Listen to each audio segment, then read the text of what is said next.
வணக்கம் மக்களே, welcome to my channel. இன்றைக்கி நம்ம என்ன பார்க்க போகிறோன்னா, தேவிகாபுரத்தில் இருக்க பொன்மலைநாதர் கோவில் தாங்க பார்க்க போகிறோம். வாங்க வீடியோக்குள்ளே போகலாம். இந்த கோவில் திருவண்ணாமலை மாவட்டத்தில் போலூர் போகிற வழியிலே இருக்குங்க. தேவிகாபுரம்னு ஒரு கிராமம், அங்கே தாங்க இந்த கோவில் இருக்குது. போன வீடியோவில் நீங்கள் பார்த்துருந்தீங்கன்னா தெரிஞ்சிருக்கோம். அம்மன் கோவில் வந்து கீழே இருக்குது. அந்த வீடியோவும் நான் போட்டிருக்கேன், பாருங்கள்.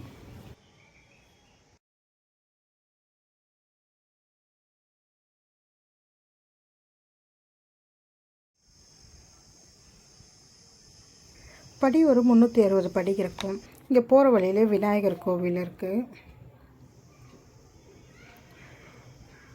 நம்ம அம்மன் கோவிலில் பார்த்த மாதிரி அங்கே வேலை செய்கிற மாதிரி இங்கேயும் வந்து சிவத்தொண்டர்கள் வந்து வேலை செஞ்சிட்ருக்காங்க பாருங்கள்.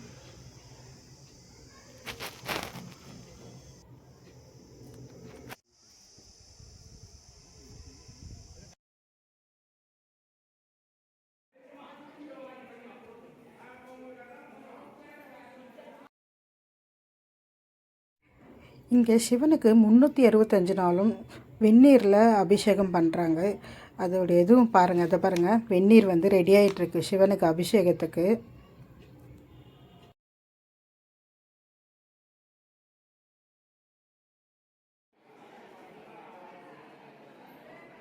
இந்த அபிஷேகத்தை பார்க்குறதுக்கு எவ்வளோ கூட்டம் இருக்குது பாருங்கள். ஆனால் எப்பவுமே கொஞ்சம் காலியாக தான் இருக்கும்னு சொல்லி சொன்னாங்க. இன்றைக்கி ரொம்ப கூட்டமாக இருந்தது.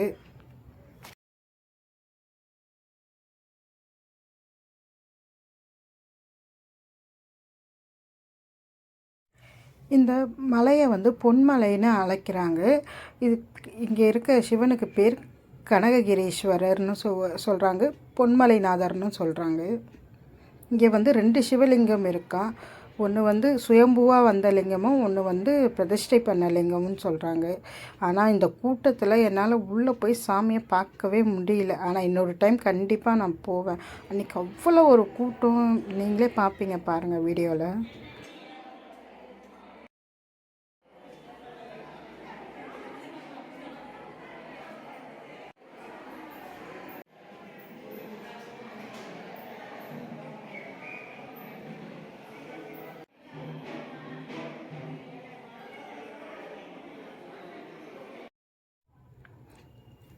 இந்த பாருங்கள், சிவனுக்கு வெந்நீர் எடுத்துகிட்டு போகிறாங்க பாருங்கள் அபிஷேகத்துக்கு. இங்கே 365 நாளுமே வந்து அபிஷேகம், வெந்நீரில் அபிஷேகம் பண்ணுறாங்க.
என்னால் உள்ளே வந்து வீடியோ எடுக்க முடியல. சாமி அபிஷேகம் பண்ணுறது ரொம்ப கூட்டமாக இருந்தது. கண்டிப்பாக இன்னொரு டைம் ஃப்ரீயாக காலியாக இருக்கிறப்போ நான் வீடியோ போடுறேன் இன்னொரு டைமு. இந்த வீடியோ உங்களுக்கு பிடிச்சிருந்தா லைக் பண்ணுங்கள், ஷேர் பண்ணுங்கள், கமெண்ட் பண்ணுங்கள். மறக்காமல் சப்ஸ்கிரைப் பண்ணுங்கள். ஓம் நம சிவாய.